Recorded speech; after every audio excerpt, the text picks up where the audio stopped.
Rain continuing to move across the Houston area. Let's get to Addison Green. He's been keeping his eyes on that live radar for you. Very active, Addison. Absolutely, Cheryl, especially as people are trying to go out and about during this lunchtime hour, maybe trying to grab a bite to eat. Hopefully they grab the umbrella before they stepped outside.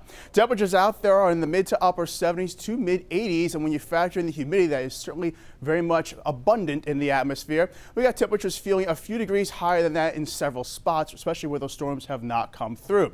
But as you make your way throughout this afternoon, we keep those storm chances running at 60% through 3 o'clock, 5% through the evening rush, and then we see those showers taper off by the dinner time hour.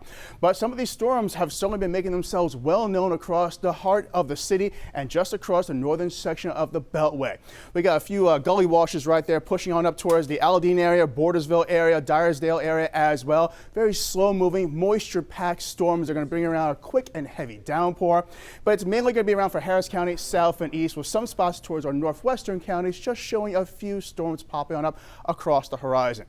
Bigger picture shows what's going on. We have a very warm and muggy air mass across the southern section of the country. Northern half is drier and cooler, where they are certainly feeling more autumn-like air. But you can see this little counterclockwise swirl in the atmosphere going on up across the four corners. That's an upper area of low pressure that is developing right across Colorado, where dry air is coming across western Texas, helping to lift that moisture-packed air at the surface across southeast Texas upward. And as we have that happening, the winds up or aloft start to get the chance to spread out a little bit, acting like a vacuum, allowing those storms to rise nicely in towards the upper portions of the atmosphere, which means taller storms have more moisture packed in them, which means they can bring around more heavy rains. And that'll be the case going in through tonight and in towards tomorrow morning as well, where we are keeping our eyes on several clusters coming through as the day begins. Looking forward throughout the next several days, you can see the wet patterns setting up shop across southern Texas, where every single day coming our way has rain chances developing, making your way in through Thursday and into Friday.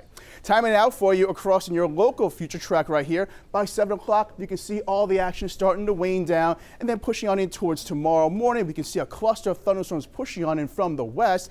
That should start to move across the heart of the city throughout the morning rush, and then starting to taper down after that, starting to get maybe more breaks of sunshine to try and come our way as we go forward in towards the afternoon hours on Wednesday. So we have that rain threat out there for the morning hours, 80% chance on Wednesday. On Thursday, it's 70%. By Friday, we're saying hello to October, saying hello to more storms, unfortunately. But Cheryl, as we make our way in towards the weekend, those storm chances will gradually diminish as we start to get more nicer weather coming our way.